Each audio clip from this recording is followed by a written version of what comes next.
Mulo adong nasalah wanang nahurak pambahenadki. Sayang Jumaau, sayang Jumaau, itu hasian.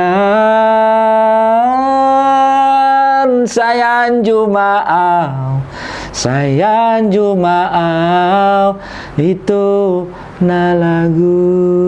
Tepuk tangan dulu dong. Anak hebat itu kan produksi kehidupan. Kalau anak itu tidak hebat, maka kehidupan itu tidak akan berarti. Sehingga kita punya janji satu hati. Apa itu? Dia adalah anak dari yang lahir darah daging Bapak Ibu. Dia juga adalah anak kami yang lahir dari darah kehidupan kami. Aku lagi susah hatiku ini. Emangnya kenapa hatimu susah? Itulah dia gak ngerti perasaanku. Mama gitu sudah lama dia tinggalkan aku. Ayahku sibuk dengan kerjaannya. Aku gak bisa tidur.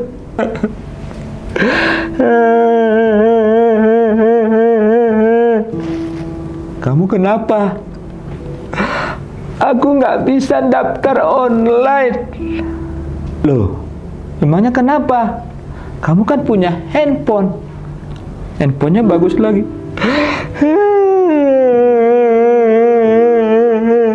Tak ada lagi tangisan di waktu itu. Itu judulnya. Keren banget. Gua tepuk tangan. Tak ada lagi tangisan di waktu itu. Enggak ada lagi kesedihan di waktu itu. Ini anak SMP 38 ini kalian punya kepala sekolah keren kayak gini, gimana sih rasanya? Ngebahas ringan, profil tokoh inspiratif, ngerepotin. Assalamualaikum, selamat sore warga kerepotan. Welcome back to Ngerepotin bareng Ali Amanda Anwar. Hari ini seperti biasa di studio Ngerepotin kita selalu mengundang tokoh-tokoh yang inspiratif. Tapi kali ini Ali nggak mau spill siapa yang datang, karena Ali pengen pastiin kalian udah subscribe channel ini dan kalian tekan tombol loncengnya.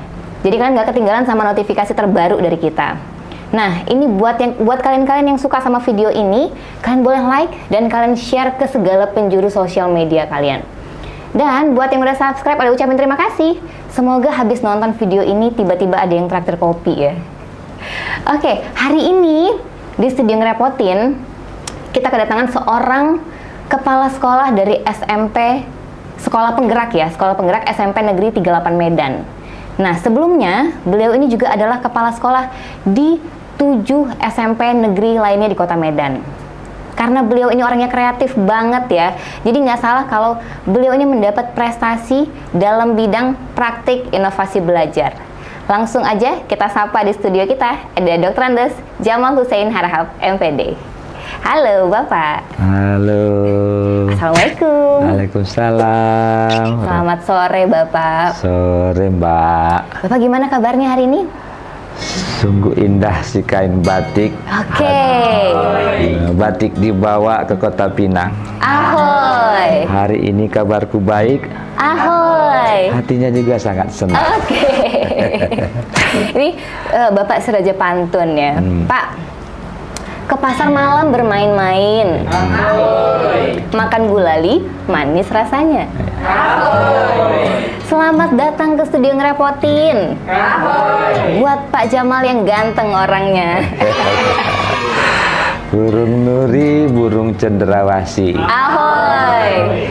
Aku ucapkan terima kasih. Terima kasih Pak Jamal. Ini ada deg-degan deh ininya, balesnya. Pak, 2-3 lompat kanguru. Pak Jamal, angkat aku jadi muridmu. Oke, siap. Bapak nih, kita dipanjangin pantunnya, kita jadi palang pintu nanti Palang Pak. pintu. Diajakin buat kondangan. Ya, tidak apa-apa, berbagi kebaikan. Berbagi kebaikan. Ya. Bapak, hari ini kita mau ngobrol apa nih Pak?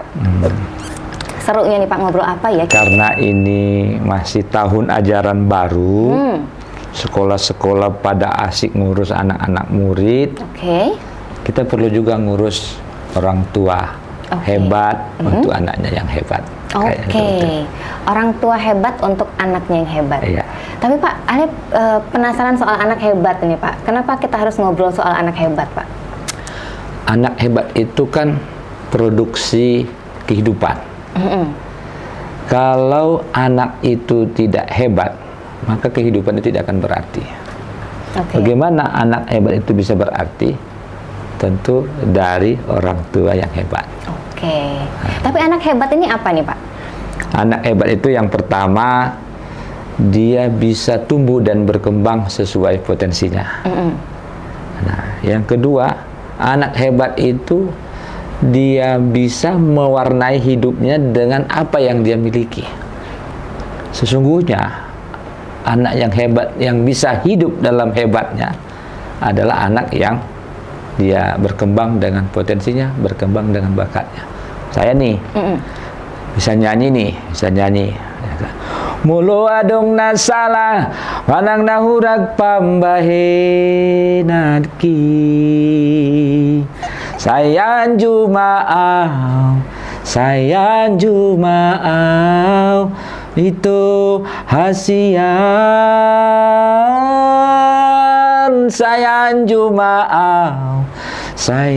jumaau itu nalagu.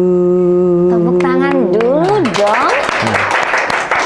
Saya ingin katakan begini, anak hebat itu adalah anak yang lahir dan tumbuh dari bakatnya.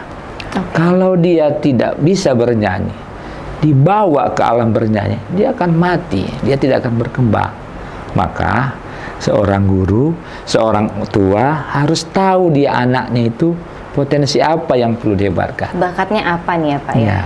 Ini. Tapi Pak, emangnya ada anak yang nggak hebat Pak? Bukannya semua anak itu terlahir hebat Pak? Mindset itulah yang kita rubah. Selama ini anak hebat itu hanya disebut anak yang cerdas, pintar. Padahal anak hebat itu adalah anak yang bisa tumbuh berkembang sesuai bakatnya. Tidak ada anak yang tidak hebat. Maka kurikulum Merdeka yang saat ini didesain untuk mengembangkan seluruh potensi anak yang ada di sekolah itu. Kalau di sekolah kita misalnya ada 1.107 siswa, kurikulum itu bisa mengakomodir semua potensi anak. Jadi nggak ada anak yang bodoh. Ya, ikan diajak terbang dia tidak akan bisa, tapi diajak berenang dia bisa, karena memang komunitas potensi ada di situ. Berarti semua anak-anak sebenarnya hebat. Tergantung mereka bisa nggak menemukan potensinya. Iya, ya? itu. Pak, ini Alia jadi penasaran ini untuk meng-create anak-anak hebat kan Pak. Ini apa langkah-langkah yang udah Bapak lakukan di SMP 38 Pak? Pertama, apa itu? Harus terkoneksi dengan orang tua. Kenapa? Anak itu hebat sudah ada modalnya dari rumah. Itulah dia ayah dan bunda. Berarti sekolah harus punya hubungan yang baik serta kontinuitas berkumpul membahas dan bicarakan anak itu. Makanya kita pernah buat kegiatan untuk bisa konsisten bertemu dengan orang tua. Nah, itu langkah yang pertama. Langkah yang kedua, sekolah harus menyiapkan program atau panggung atau wadah yang mengembangkan minat dan bakat itu sehingga tumbuh dan berkembang. Jadi di sekolah disediain itu Pak? Disediai. Hasil asesmen tadi yang dari awal udah kita petakan tadi, oh ini kita harus buat ini. Berarti kita butuh wadah pengembangan bakat seni main gitar. Oh, kita butuh wadah nih menjadi reporternya ke Mbak nih, mahir ini mau berkomunikasi. Kasih bikin podcast di sekolah boleh. Nah, disitulah peran sekolah itu memahami anak wadah apa yang mau kita buat. Lalu kalau sudah kita buat, tidak boleh begitu saja. Yuk orang tua nih, pencetak anak hebat nih yang mau kita buat nih, bantu ya. Nah, kami buat di sini, bantu dari sana. Ibu buat dari sana, kami dorong dari sini. Sinergi ya Pak ya, orang tua sama sekolah sama-sama ngebantu untuk menciptakan anak yang hebat ini Pak. Itu makanya di tahun ajaran baru ini perlu kita melibatkan orang tua di awal. Sehingga kita punya janji satu hati. Apa itu? Dia adalah anak dari yang lahir darah daging Bapak Ibu. Dia juga adalah anak kami yang lahir dari darah kehidupan kami. Keseharian kami bersama dia, keseharian yang lain bersama Ibu. Jadi kita punya sama-sama anak. Anak yang lahir dari darah daging, orang tua kandungnya. Anak yang lahir dari darah kehidupan adalah guru yang membingkai kehidupannya bermakna dengan keterampilan, sikap, dan pengetahuan. Seperti itu. Jadi Bapak ini memang deket banget berarti sama siswa-siswa dan sama orang tua siswa ya Pak ya? Jika ingin menumbuhkan kehebatan anak, dekatkan dengan hati. Caranya gimana dekatkan dengan hati? Adakan kontak, diskusi, menyapa, buat kegiatan. Intinya adalah jika ingin anak hebat, bersamai dia. Oke. Nah, saya. Baik di rumah maupun di sekolah, tadi gitu ya Pak ya? Cara membersamai itu kan banyak, bukan harus bersama kita. Bisa nelpon, halo Nanda. Dicek lah ya udah Pak ya? sampai gimana gitu. Ada kebutuhan yang harus dipenuhi, yang sering orang tidak lakukan. Adalah kebutuhan batin. Kebutuhan lahir banyak, beli handphonenya, beli bajunya, beli sepatunya, beli jamaah. Tapi kebutuhan batinnya nggak terpenuhi apa? Perhatian, apa bakatnya tidak ditumbuhkan. Itu yang tidak bisa kita lakukan. Yes, Pak tadi kita ada cerita yang pertama kita bikin assessment tadi ya Pak ya, untuk meng-create anak-anak hebat ini. Habis itu kita bikin pertemuan dengan orang tua. Habis itu kita mewadahi nih potensi-potensi anak. Apalagi nih Pak yang dibikin SMP 38 Pak? Setelah kita wadahi, disitulah baru kita kasih bekal pengetahuan. Supaya apa? Supaya dia bisa pintar. Tapi tidak boleh hanya sampai pada level pintar. Kita wadahilah pengembangan karakternya. Supaya seimbang. Banyak orang pintar, tapi hanya dia pandai merakit bom. Tapi untuk nggak terarah gitu ya Pak ya. Jadi karakter itu adalah pusat utamanya. Ilmu itu adalah tiang untuk menggerakkan karakter menjadi kuat dalam kehidupan, seperti itu. Jadi langkah kita tadi orang tua, nah kemudian kita buat wadah, nah kemudian kita isi pengetahuannya melalui apa? Pembelajaran di kelas, dengan mata pelajaran. Lalu karakternya harus kuat, ada wadah-wadah yang mengembangkan itu. Nah, itu ada nggak sih Pak program-program sekolah yang Bapak bikin untuk mengembangkan itu Pak? Sekolah itu begitu awal, itu ada yang disebut namanya sepasal. Sepasal itu senyum, sapa, salam. Sepasal, senyum, sapa, salam. Sepasal itu ada guru yang menyambut anak, dan ada juga pengurus OSIS yang datang bersama di situ. Begitu dia datang, salam, boleh salaman, assalamualaikum, selamat pagi, boleh ngetos. Nah, itu harus dibangun karena itu adalah bangunan karakter. Nah, begitu dia masuk ke sekolah atau bahkan sebelum masuk ke sekolah ada challenge, ada tantangan di situ. Dibuat di meja itu, sebutkan kata-kata baik hari ini. Ya kan? Hebat, santun. Bayangkan kalau 1 tahun anak memproduksi 360 kata-kata baik. Dan itu menempel di pikirannya, maka dia akan menjadi orang baik. Akan dia menjadi orang hebat kan itu. Jadi sepasal ini memang program pertamanya Bapak. Kalau nanti Mbak datang ke sana pagi-pagi setengah 7, pasti ketemu itu nanti dengan guru-guru yang nyelami, yang ngasih pertanyaan, yang ngasih tantangan, ketemu paginya dan ketemu juga dengan saya. Jadi pagi-pagi udah semangat ya Pak? Sudah ada. Ini kita udah sampai ke sepasal, habis itu selanjutnya kita punya program apa lagi Pak? Nah, karena tadi anak hebat itu tumbuh dan berkembang menurut potensinya, maka di pagi itu setiap 30 menit itu ada aktivitas pembangunan karakter yang kita buat. Apa tuh Pak? Hari Senin itu kita buat namanya Senin Nasionalis. Upacara itu kan salah satu cara membentuk orang bisa menghargai pahlawannya, bisa tertib, bisa berdisiplin, bisa memahami kalau situasi harus diam, dia harus diam. Itu tidak bisa diajari, dia hanya bisa dibiasakan. Baru hari Selasa, bahwa anak yang cerdas itu adalah anak yang literasinya kuat.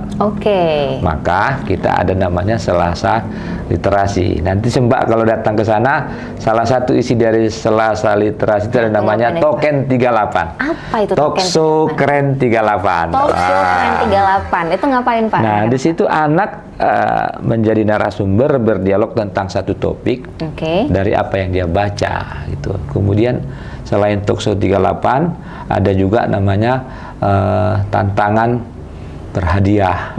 Itu masih di hari Selasa tuh? Ada. Dia membaca sebuah cerita, minta sebuah informasi, lalu dia akan buat pertanyaan.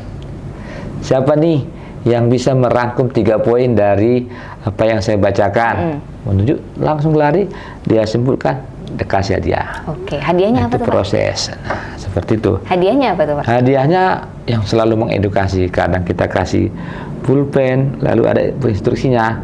Dengan pulpen ini tulislah cita-citamu, harapanmu apa gitu. Dia ada kata-kata motivasi. Tidak hanya gitu ngasih ya? aja, Okay. kita kasih ada edukasinya.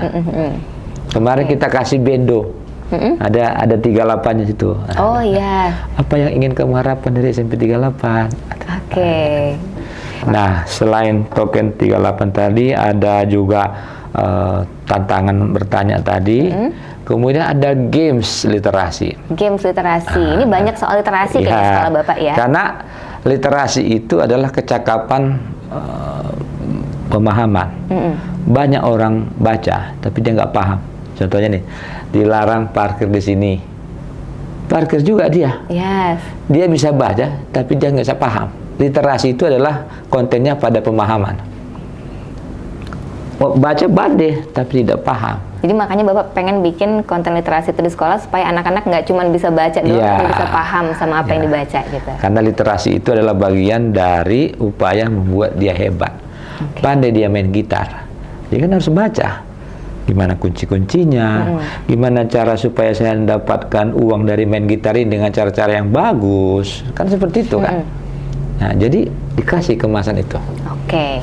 Apakah semua itu harus cakap literasi? Jawabannya iya. Harus ya Pak ya. Tapi cakapnya beda-beda. Ada loh anak kita yang nulis buku, namanya Keisha. Keisha. Oke. Ini bikin buku apa Keisha? Dia sudah nulis buku, cerpen gitu.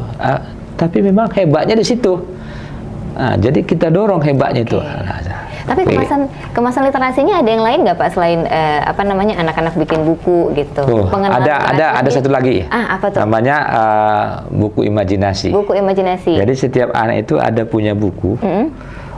Tapi kita nggak jilid, buku tulis saja. Tapi dia sampul, dia tulisnya buku imajinasi. Setiap hari, setiap wajib dia menulis. Mau gambar, mau pantun, mau puisi, pokoknya dia tulis itu dengan tanggal-tanggalnya. Nah, ada yang saya lihat gini Mbak kemarin. Dicoret-coretnya gini aja, coret-coret aja. Marah gurunya, kenapa kau nggak nulis? Lalu pas ada saya situ, jangan salahkan. Dia nyoret-nyoret ini ingin mengungkapkan perasaannya yang sedang lagi gegana. Galau, gelisah, dan merana. Galau, gelisah, dan merana. Baik, oke. Ya, kenapa? Itu tadi orang tuanya nggak nafkahi batinnya, ditinggali kerja, nggak ditanya-tanya. Itu dia. Jadi disampaikanlah di situ gitu ya. Ada wadahnya buat anak nyampein isi hatinya ya Pak ya. Iya. Pak, ini Bapak banyak banget bikin kegiatan literasi di sekolah gitu. Ya. Ini apakah karena ini makanya Bapak bisa menjadi salah satu sekolah yang mendapat sekolah penggerak aja. Bukan sekolah penggerak aja nih Pak. Ini Bapak ini menjadi salah satu sekolah dengan aktif literasi dari Nyala Asia. Oke. Jadi terkait dengan bagaimana membuat anak hebat, kita mewadahi melalui GSMB. Apa itu? Gerakan Sekolah Menulis Buku. Oke. Dan ini kita bekerja sama dengan Nyalanesia. Dan setiap tahun kita memproduksi buku ber-ISBN. Di mana penulisnya itu ada anak, ada guru, ada mandiri. Dan kita daftar bukan sekadar ditulis, mereka nyeleksi juga tulisan-tulisan kita itu. Oh, jadi nanti mereka yang terbitkan? Ya. Oke, jadi kolaborasinya begitu ya Pak dengan Nyalanesia ya Pak ya. Terpilih sebagai salah satu sekolah yang aktif literasi. Bener banget berarti nih ya Pak ya. Jadi Pak, kemasan literasi ini apakah cuma dari menulis aja atau ada cara lain kah dengan cara storytelling atau apa gitu Pak? Ya, literasi itu kami kembangkan, ada kalau nanti Mbak datang ke sana ada namanya live musik. Live musik. Ada panggung live musik yang kita siapkan di situ. Artinya anak bernyanyi, dia kita suruh menginterpretasi syair-syair lagu yang dinyanyikannya, tapi kita pilih lagu-lagunya yang mengedukasi. Sana kita siapkan, nanti Mbak bisa nyanyi sana. Oh wow, jangan Pak. Nah, jadi ternyata anak itu juga nyanyi bisa. Ada yang bidang lagu pop, lagu bahasa Inggris, lalu kita tanya, apa nih pesan yang diharapkan dari lagu ini. Oke. Tentu dia akan baca dulu, dia akan maknai dulu, Pahami dulu ya, Pak, sehingga ya? dia menyampaikan pesan itu. Oke. Nah, seperti itu. Jadi memang semuanya dibikin kemasannya yang anak-anak Ya. suka. Dari tulisan, dari musik. Dari Ada lagi musik. nggak Pak cara lain, Nah, Pak? kemudian ada yang kita sebut namanya ranking 1. Apa itu? Ranking 1 itu adalah sebuah game edukasi. Anak-anak itu berlomba, kita ajukan pertanyaan sampai kita siapkan sampai 100 itu. Nanti diajukan pertanyaan, dijawab. Yang salah itu minggir. Sampai pada akhirnya hanya satu orang yang satu tersisa. oke. Nah, dan itu ternyata mendorong anak lebih banyak membaca. Minggu depan ini ada pasti pertanyaan nih. Nah, itu. Dan temanya kita bangun. Oke, Kita udah kasih. tahu nih temanya apa nih minggu Dia depan. akan ya, Pak, cari ya? itu. Oke. Karena sudah ada hadiah di sini. Udah kepikiran hadiahnya juga. Hadiah. Walaupun sebenarnya itu harus kita delete itu. Bener, Genset tapi itu kan berhadiah itu. reward ya Pak ya. Iya. Anak-anak pasti senang juga ya kan. Iya. Pak, tapi ada dengar-dengar nih dari berbagai macam informasi dari luar sana. Ada juga namanya pengamen dongeng di sekolah. Ya. Bener nggak sih itu Pak? Ya, gini, ya. Itu apa lagi itu Pak? Jadi ini kan dalam rangka kegiatan literasi juga. Jadi anak-anak itu kita disuruh mendongeng. Ngamennya di mana? Apa yang kita amenkan? Kita ngamen pesan-pesan diterapkan. Ternyata juga yang berbaik hati dimasukkan juga uang. Oh gitu. Kita sudah ngumpulin itu sampai 1.200.000 itu uang yang dikasih orang. Ngamennya dia bercerita. Tapi memang belum semua sih anak terlatih, tapi ada beberapa orang terlatih. Yang Misalnya ngamen, nih, kita lihat nih lagi galau nih. Oke. Lalu dia ambil toko. Datang guru apa namanya? Kayaknya sedang galau nih. Datang baca. Hei, kamu ngapain? Aku lagi susah hatiku nih. Emangnya kenapa hatimu susah? Itulah dia gak ngerti perasaanku. Mama gitu sudah lama dia tinggalkan aku. Ayahku sibuk dengan kerjaannya. Aku gak bisa tidur. Lalu kamu ngapain? Entahlah, nggak tahu lagi. Nah, begitu itu kita kemas cerita itu, orang yang kita lihat lagi galau, dia akan tersindir sendiri. Dia akan berhenti. Dia lihat kita, oh, Oke. senang hatinya, berempati dia. Oh gitu. Gitu. Jadi entrepreneurnya ada di situ. Oke, itu nggak cuman apa namanya nyampein Ya, pesan, ngamen tapi dongeng ada, itu seperti itu kita. Tapi yang ngamen siapa Pak? Yang Anak-anak bersama guru. Oh gitu. Ada anak-anak yang kita latih, mana yang punya potensi bakat bercerita, storytelling, itu yang kita latih. Itu yang saya bilang tadi, anak hebat itu kita tumbuh kembangkan minat bakatnya, kita beri wadah, dia akan hebat. Oke, jadi yang main anak-anak sama guru-guru. Ya. Yang latih siapa Pak? Guru ada situ. Oke, ada gurunya juga yang Ada latih. gurunya. Saya termasuk ikut. Oke, melatihnya Bapak situ. termasuk yang Ya, melatih juga. ya. Oke, ini kayaknya Bapak multi talent banget ini ya. Kebetulan kan saya memang bidangnya di bidang sastra. S1 saya memang sastra, S2 gitu. S2-nya juga sastra. S3-nya ya juga sastra anak gitu. Oke, jadi memang dekat banget sama literasi ya Pak ya? Ya, bagi saya literasi itu adalah bukan soal banyak yang dibaca. Bagi saya literasi itu adalah kemampuan pemaknaan terhadap sesuatu, baik yang dibaca, yang terjadi, yang dilihat, yang didengar. Oke, jadi harus connecting semua. Pernah nggak Mbak dengar gini? Ada seorang mak-mak manjat anaknya gini. Bagus, naik terus, naik, turun dia. Ternyata anak itu bisa memaknai pesan kita. Kita suruh naik, malah dia turun. Kenapa? Kecakapan literasi ininya kuat, pemaknaan literasinya kuat. Ini minum nih, minum, dirapatkannya giginya. Tapi dia nggak minum. Udah Dia paham, tahu bahwa ini gitu jangan ya? diminum, Oke. gitu. Sampai segitunya pemahaman Ya, Pak ya. itu hanya tumbuh kalau Allah bisa karena biasa. Allah bisa karena biasa. Ya. Pak, tapi ini seru banget kayak ada program pengamen dongeng ini kan Pak. Bapak jadi salah satu pelatihnya ya kan.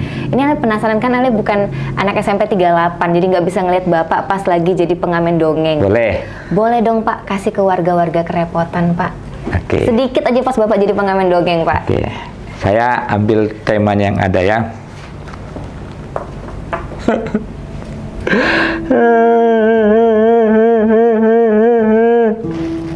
Kamu kenapa? Aku nggak bisa daftar online. Loh, emangnya kenapa? Kamu kan punya handphone. Handphonenya bagus lagi.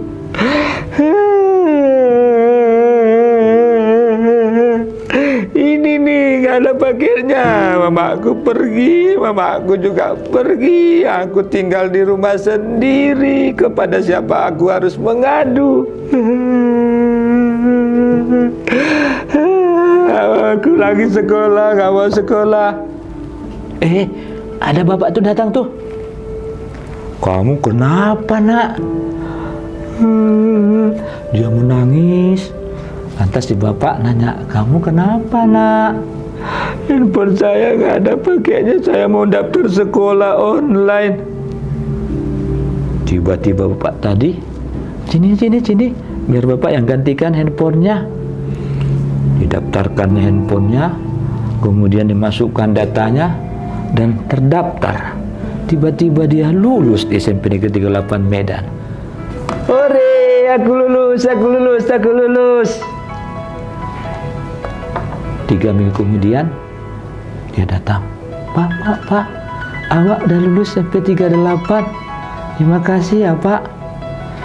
Melihat video yang ditayangkan di Instagram sekolah itu, orang tuanya nonton. Akhirnya ayah dan bundanya tadi datang ke sekolah dan mengatakan, Pak, maafkan saya, Pak.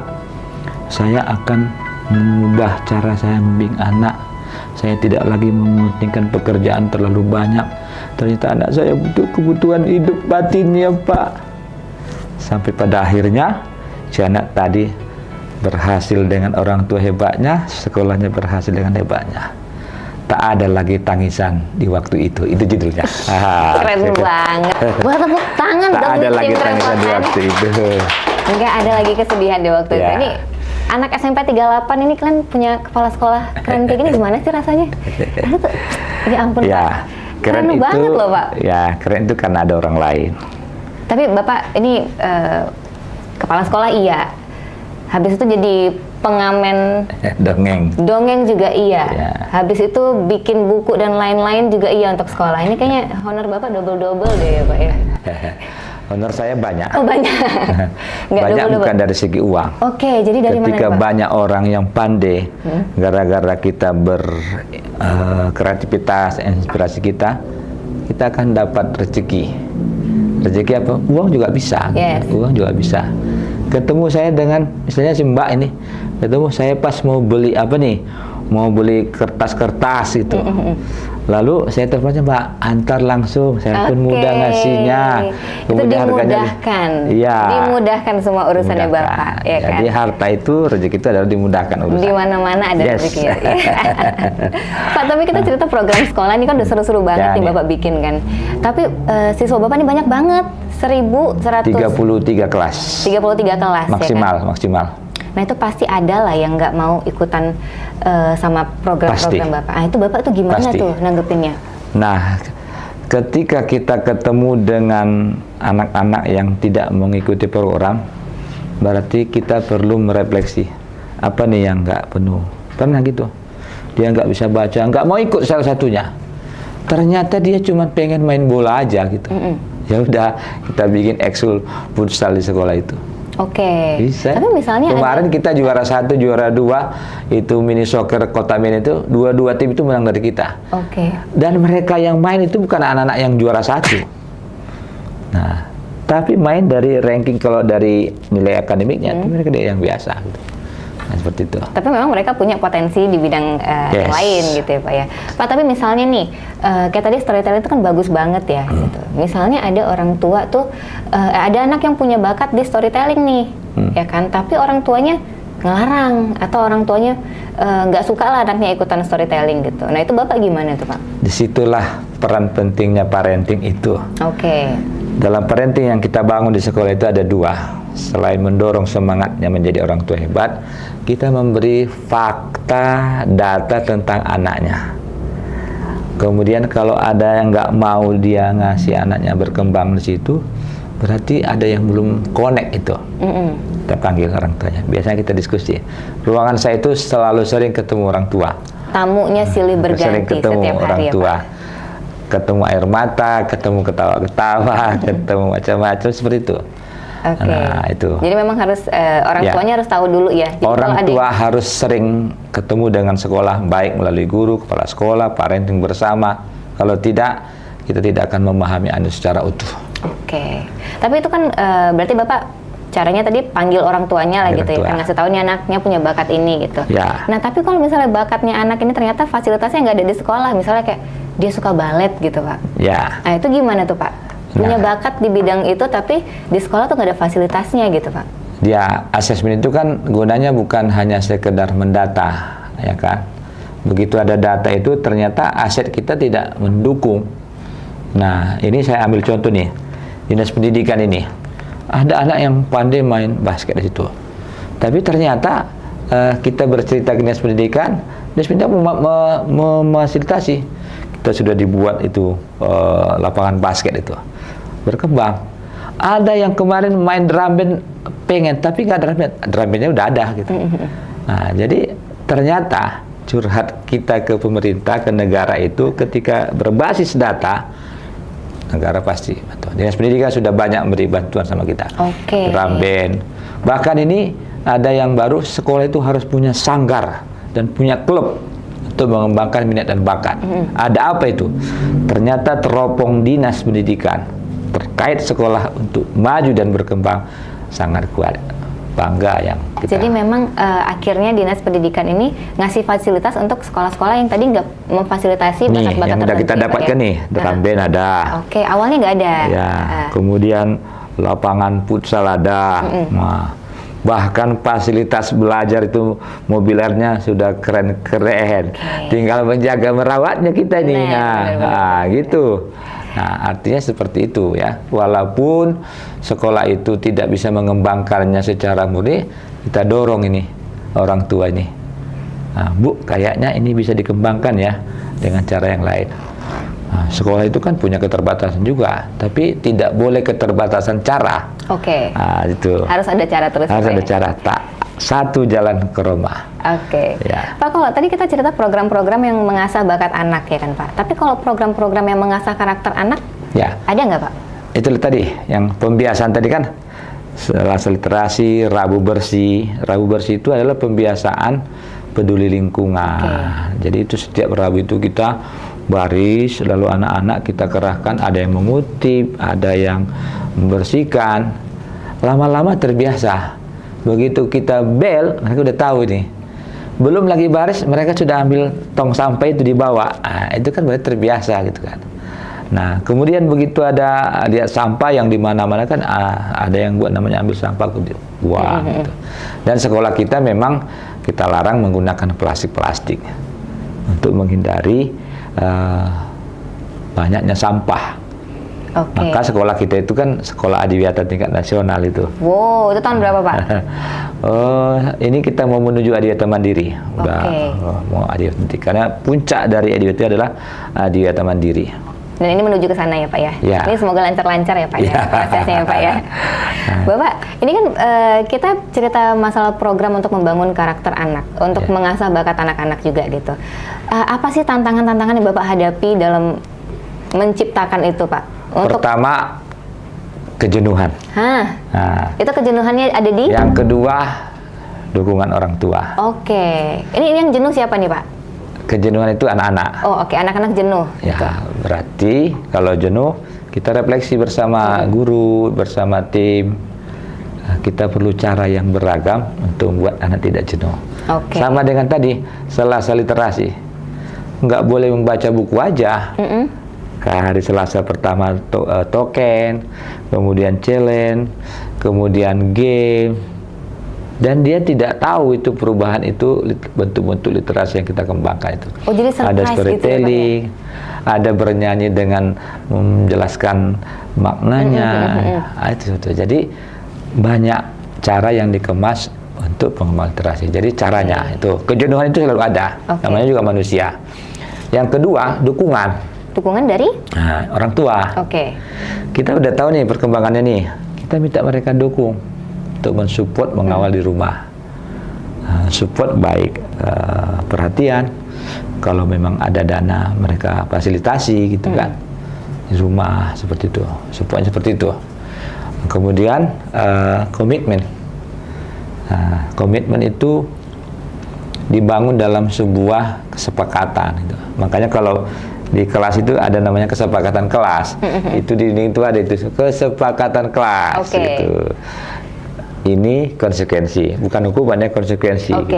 Konsekuensi tidak boleh satu, harus 1, 2, 3. Jadi dia milih gitu. Jadi tantangannya konsekuensinya milih sendiri gitu. Bukan hukuman. Pak, tapi kalau kita balik dikit tadi kan tantangannya adalah tadi Bapak merasa jenuh. Anak-anak kita harus bikin inovasi baru terus ya Pak. Berarti sekarang anak-anak tuh lebih suka nonton reels gitu ya kan daripada membaca mungkin.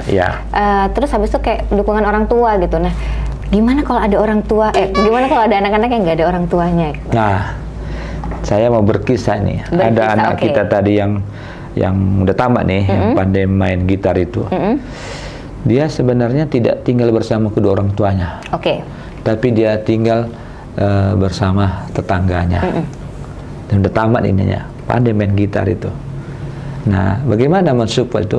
Kadang-kadang dia tidak datang sekolah, itu guru BK kita itu datang ke sana bawa bahan. Nah, karena dia harus jaga adiknya yang masih kecil. Nah, kemudian ada bantuan pemerintah. Nah, kita masukkan dia. Ada BS, ada PIP. Itu kita masukkan. Kalau yang dari sekolah bantuannya Pak? Dari sekolah kita termasuk memfasilitasi bagaimana pembelajarannya tidak terganggu dia kalau karena ongkosnya nggak ada. Itu guru BK-nya datang ke rumah. Oh gitu. Jadi sekolah benar-benar hadir buat anak-anak hadir, ya Pak? Terbahan semuanya. Nah, yang nggak pandai misalnya baca gitu, ya, kita ada buat karantina namanya. Karantina belajar di ruang BK. Ada buku progresnya gitu. Dan sampai kemarin kita undang orang tua bersama dengan anaknya untuk melihat perkembangan anaknya itu. Jadi memang anak-anak dipantau banget ya Pak ya? Ya, kuncinya itu dampingi, bersamai, konsisten. Keren banget sih sekolah Bapak. Biasanya akan ada kegiatan menulis terbalik ini. Oh, menulis terbalik apalagi itu Pak? Anak nulis surat sama emaknya atau ayahnya, emaknya nulis surat sama anaknya. Tapi kita nggak kasih tahu ini. Begitu di situ kita serahkan kertas, tulislah harapanmu, masalahmu sama orang tuamu. Kemudian orang tua juga apa harapan kemana anak, apa kelebihan anaknya, apa yang diperbaiki. Begitu siap nulis dimasukkan di amplop, baru nanti saling bertukar, saling membaca gitu. Nah, besok itu akan kita lakukan itu sekolah. Seru banget. Pengen tahu nih hasilnya apa nih ya Pak ya nanti pas dari yang pernah kita lakukan tahun lalu, walaupun tidak seramai ini, ternyata orang tua itu begitu dibaca surat anaknya nangis dia. Saya tanya, Bu, apa rupanya isi surat kok nangis? Iya Pak, anak saya ternyata pengen dia kalau ada kebutuhannya itu diikuti, padahal bukannya mahal-mahal, ganti sepatu, walaupun dinas pendidikan itu ada ganti sepatu nih, mantap kali nih. Nah, kemudian ternyata dia pengen juga rupanya sekali-sekali makan bersama. Tulisnya nangis. Jadi tahu dari surat itu ya Pak, itu gunanya surat tadi ya Pak ya. Ini program Bapak selalu terupdate ya Pak ya. Ini ngomong-ngomong soal update ya warga Kerepotan, pastikan juga kalian menjadi orang yang update dengan follow sosial medianya Ngerepotin Medan. Nah, ini ada TikToknya ada di sebelah sini, ada Instagram di sebelah sini, dan ada Facebook juga di sebelah sini, nanti diedit ya sama editor kita. Kalian bisa jadi orang yang paling update dengan melihat dan follow semua sosial medianya kita. Pak Jamal, ini yang ngerasa kayak sekolah Bapak nih update banget ya kan Pak? Kayaknya inovasinya ada terus gitu. Ali pengen tahu dong Pak, prestasi Pak, dari semua yang Bapak kerjain tadi Pak, apa aja prestasi yang sudah diraih sama anak-anak Bapak? Ketika kita menyebutkan prestasi kan harus berbanding lurus dengan anak hebat tadi. Ya kan? Nah, contoh nih, itulah yang tadi prestasi yang baru-baru ini kita raih ini. Apa itu Pak? Juara 1 mini soccer Kota Medan, juara 2 mini soccer Kota Medan, itu serentak nih langsung finalisnya. Ternyata apa? Karena tadi anak hebat yang di bidang olahraga kita dorong. Nah, Kemudian kita pernah juara 3 Olimpiade itulah anak-anak yang cerdas, IQ-nya kita dorong. Kemudian pernah juara 1 menari, ada sanggar tari Sri Kemuning di sana. Nah, jadi dilatih di situ. Kemudian ada yang siswa yang menulis tadi, menulis Kesia tadi, nah juga terdorong situ. Jadi kita pertama sekolah kita itu sekolah adiata, sekolah penggerak, sekolah ramah anak, nah sekolah aktif literasi nasional, sekolah kependudukan, dan kita buat pojok-pojoknya di situ. Prestasi siswa itu ya ada piala-piala di situ banyak ya, bola, akademik, musik. Nah, yang belum saya harapkan itu anak itu pandai berjanji. Kenapa saya pilih gitu? Sekarang kan kalau ada orang pesta, tepung tawar kan menggunakan marhaban kan. Kalau pemain marhaban itu menggunakan rata-rata oma-oma nih, minyak kayu putih, minyak wanginya. Kenapa kalau yang anak SMP kita solek dia, lalu pandai dia marhaban, itu mungkin akan lebih jauh, lebih menarik. Nah, seru banget nih, tiba-tiba melihat peluang kreativitas. Tiba-tiba ada anak SMP marhaban ya kan di tangan Pak Jamal ya kan.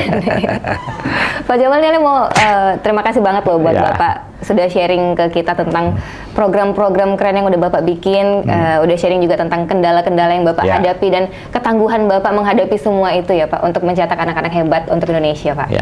Terima kasih banyak waktunya loh Pak Jamal. Dengan satu kata, apa itu Pak? Semangat belajar, tak pernah berhenti. Semangat berkolaborasi, jangan lupakan. Semangat berbagi, pastikan selalu ada setiap waktu. Itu dari Pak Jamal.